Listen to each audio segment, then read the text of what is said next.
Perfect. Thank you very much. I'm actually very happy to be here. It's the first, or one of the first times that, even though I'm based in Switzerland for the last couple of years, that I'm actually giving a talk at a local event here, which is it's quite nice. So yeah, welcome everyone. Thank you very much for coming.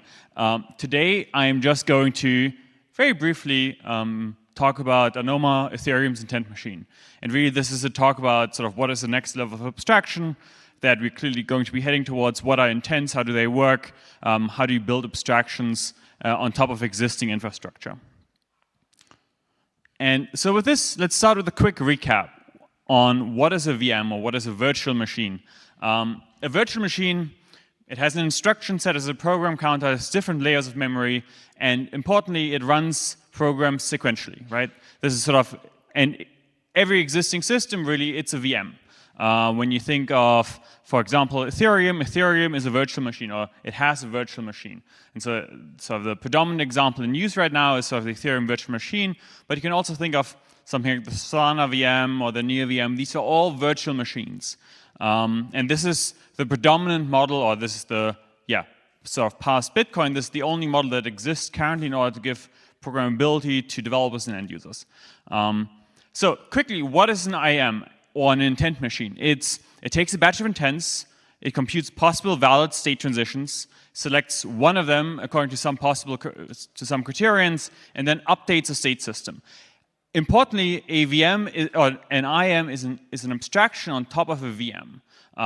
So, for example, in the case of Anoma, the Anoma resource machine is an intent machine that is an abstraction on top of the Ethereum virtual machine. It allows you to do more things than just execute transactions against the virtual machine. It allows users to describe things as intents, as partial state transitions, where I would like to go from state A to B, but I don't yet have the inverse, so I'm not yet settleable on chain, right? Like when you think of this in terms of a very simple limit order example, one example here is I want to trade ETH for Bitcoin, for example, or ETH for USDC, I guess.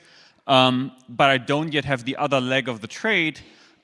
This is like ETH for USDC is not something I can currently settle on Ethereum or in any virtual machine. It is something that I need to have counterparty discovery done to, as well as distributed solving. And this is what the Anoma resource machine implements. This is sort of what an intent machine implements. And a lot of Anoma is sort of how do we build this infrastructure to give developers and users this new intent abstraction, which is really what most people have when they interact with these systems. And how do we allow it, this kind of new infrastructure to exist on top of Ethereum? So, Anoma is an interface, and this is very important. It is not an intermediary. And I will talk a little bit about the distinctions here, but I think a lot of people tend to build intermediaries, not interfaces. But intermediaries are actors in a network. Really, like, think of them as there are people you can specifically interact with. For example, blockchains. They are mostly privileged. In almost all cases, actors or intermediaries are privileged. So they have some ability to extract rent, they have some by charging fees, for example, they have some ability to impose extra security constraints on you, right? Like, for example, most bridges currently in use, or what people would consider bridges, are not really bridges. They are just intermediaries that sort of forward data on your behalf, but they, for one, charge for it, and two, they add extra complexity into the security model. So yeah, for example, in Ethereum, many bridges really are just multisigs.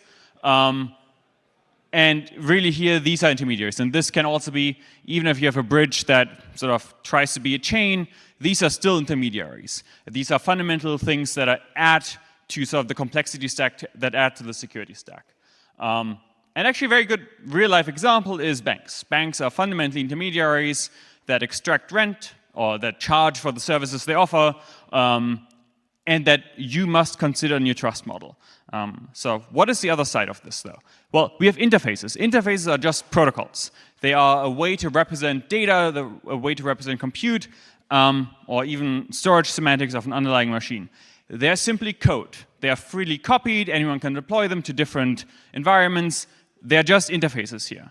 A very good real-life example is TCP/IP. TCP/IP is just an interface. By using TCP/IP, it doesn't mean you must all connect to the same Oracle server or Oracle database that does the routing for you. This If that was the case, TCP/IP would have never worked because no one would have wanted to connect to the single central server run by Oracle in order to sort of facilitate network traffic, right? So TCP/IP is a very good example of an actual interface in the real world. And the way Anoma is structured is Anoma is a declarative protocol, Anoma is a protocol for declarative intents, imperative ordering, compute and storage semantics of underlying machines. It is just an interface. You can take this to whatever specific system you want. It is just code. It is freely copied. And this is really to say there is no Anoma chain which you must interact with. There's Anoma. It's an open source protocol. If you don't like sort of the specific deployment models that currently exist, you can take it and deploy your own version of the Anoma protocol effectively. And this is very important because I think a lot of the reason why the internet actually ended up working is because we had common standards that people could sort of build abstractions that people could build against. And really here, Anoma is an interface, not an intermediary. Interfaces, not intermediaries. And whenever you interact with the system, you should think, are you interacting with an interface? Are you just interacting with free open source code? Or are you actually interacting with intermediaries that sort of you have to consider in your security stack? So Anoma is a universal intent machine for Ethereum. And when I say intents, a lot of people come up to me, well, aren't they use just limit orders? And well, limit orders are like, yes, that's true. Limit orders are very specific kind of intents. They are very much a hard-coded kind of intent where I want to trade A for B at some price. With Anoma as a universal intent machine, intents are just code. They are whatever you can describe and execute in code.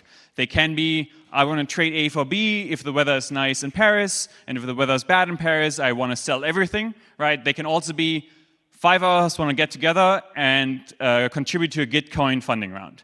This is really, intents are just arbitrary. They are just code that is executed.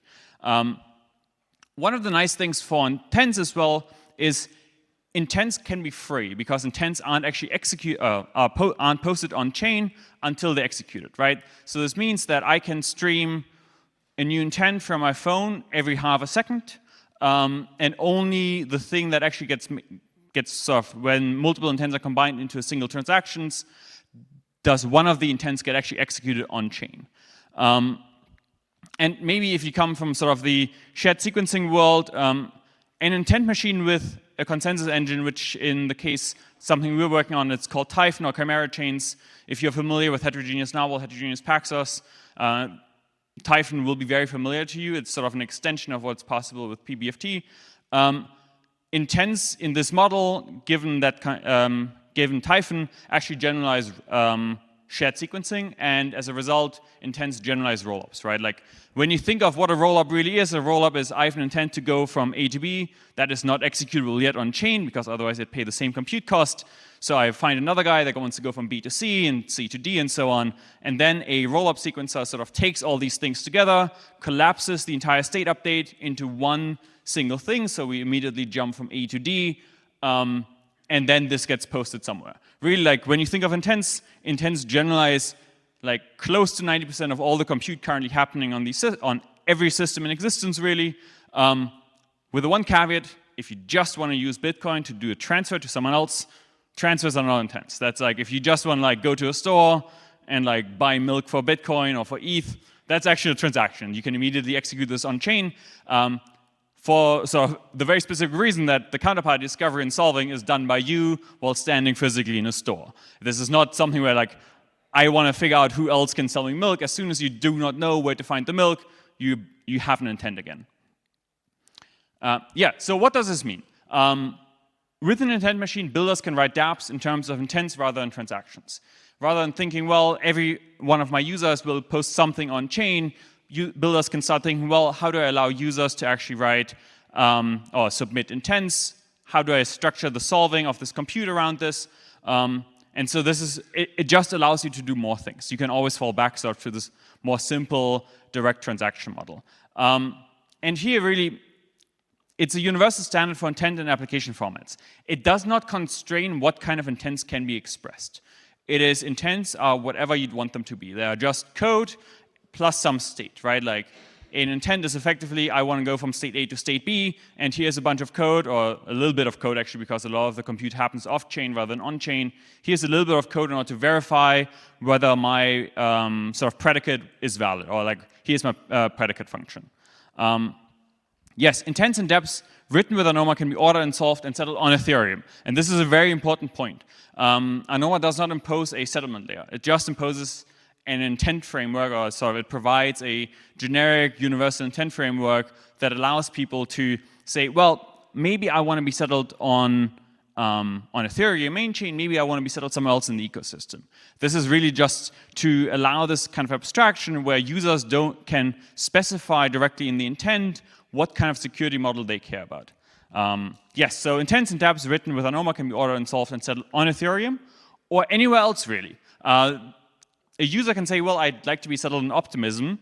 This depends on the user, right? Like, users get to freely pick what kind of security model they want their things to be settled in. Actually, where's my timer? Oh, yeah, great.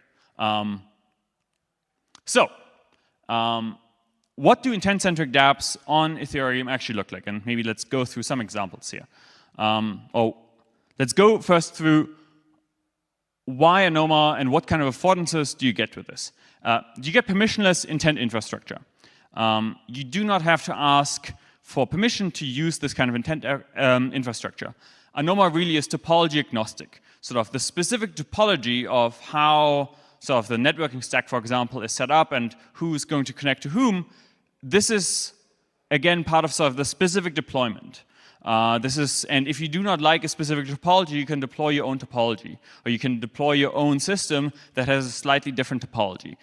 In that sense, really, intents are just, they're permissionless. You can pick whether you want to go to sort of the topology A or topology B. You get intent level composability. And this actually has two aspects. For one, you get intent level composability, which means I can, for example, if I want to trade against DEX A and someone else wants to trade against DEX B, all of a sudden these intents become composable rather than application specific. So you sort of unfragment a bunch of liquidity, where currently users have to very fundamentally pick where they want to be executed or who they want to trade against. With an intent, you can say things like, well, I actually don't care. I'm very happy to be settled on Optimism, or Arbitrum, or Ethereum. I don't care. Just give me the quickest and cheapest thing. It can also mean that I actually don't care which AMM this gets executed against. I just care about quickest, cheapest settlement. So rather than you get this kind of intent level composability across many different kind of dApps.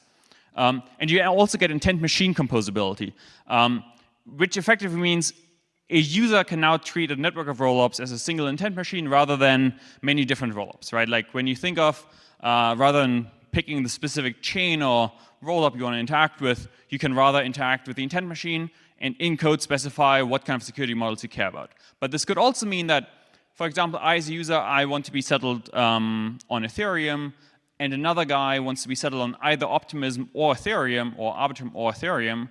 Now these things become composable, and they become composable across the two dimensions of intents themselves as well as intent machines. You also get information flow control. And what does this actually mean? Well, we currently live in a world where lots of state lives in a single big blob on-chain, effectively, right? We have lots of shared global mutable state all living in the center of the network. With intents, you sort of abstract the compute away, where a lot of this kind of state can start living on edge devices, where we don't have to keep track of my balance on chain. I can rather publish a commitment to some balance that is sort of trusted with using a ZK proof, and then whenever I want to spend this balance, I can locally compose a proof that can then shipped around and then settled somewhere, right? Like, this is very important. Information flow control, I think, is sort of the single biggest thing, which is going to unlock a bunch of people being able to say, well, I have a bunch of local state I don't want to reveal to the rest of the world. Maybe I just want to reveal to the 5 people I'm connected to. Maybe I want to reveal to no one.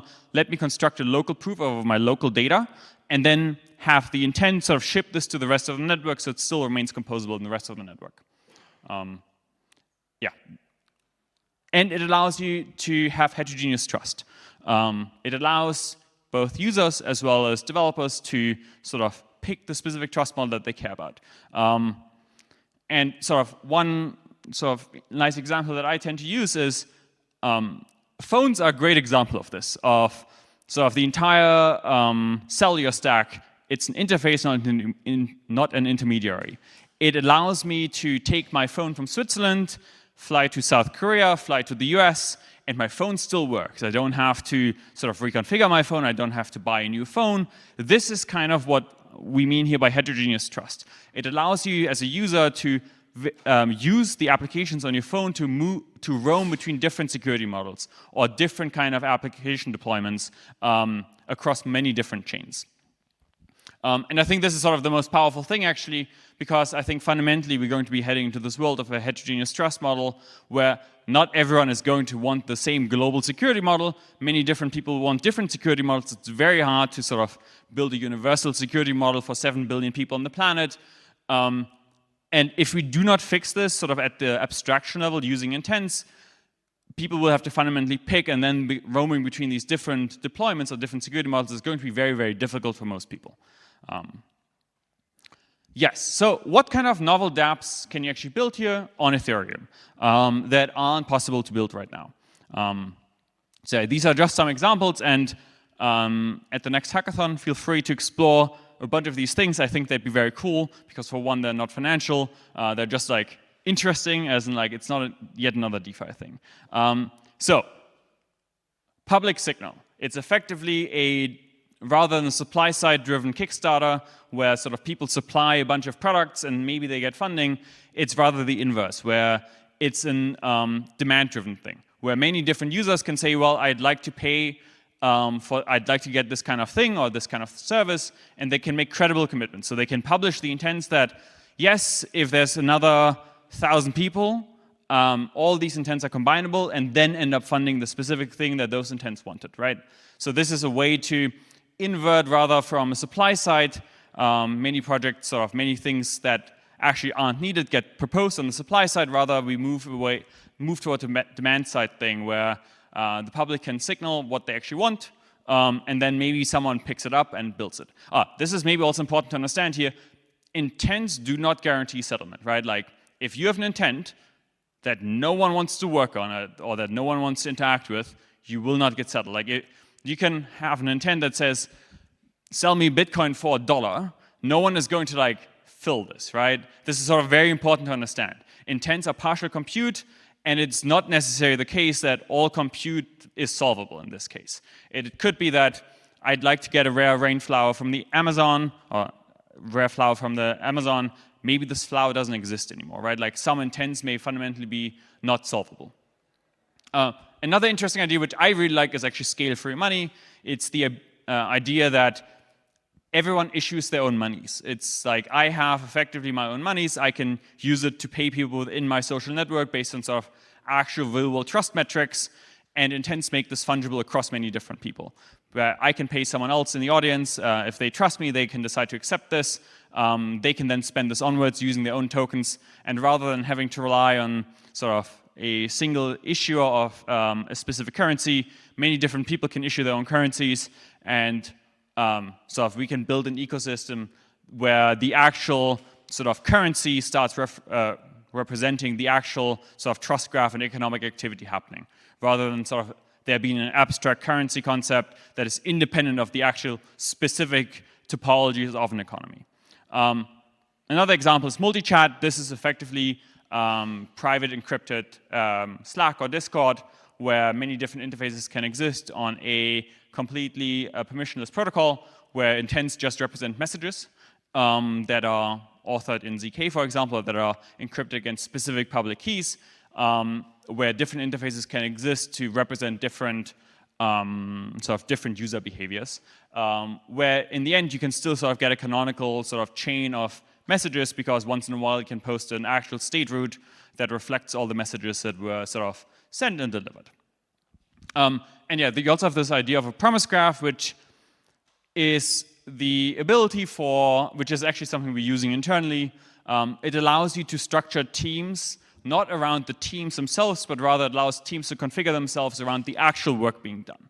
So like if multiple people need to work together, even though they're not on the same team, so the promise graph system allows you to very cleanly represent that even though people are on different teams, they can still sort of work on the same graph-like structure and towards a common goal.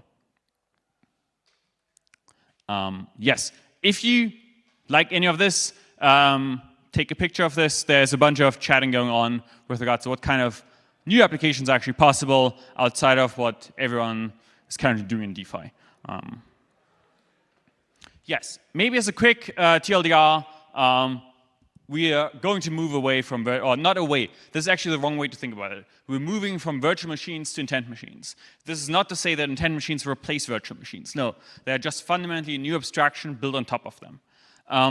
You should focus about, you should care about interfaces and be careful when you use intermediaries. What does a universal intent machine mean for Ethereum? Well, it gives us intent-centric dApps, it gives us a standard for intents, and it gives us the ability to settle on Ethereum.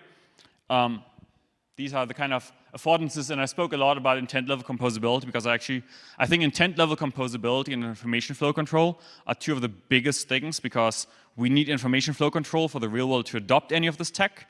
And we want to have more composability because we are currently just fracturing or fragmenting all liquidity, not only between specific dApps, but also across the ecosystem. Yeah, and then I spoke about some ideas for novel dApps on Ethereum. So yeah, join the discussion.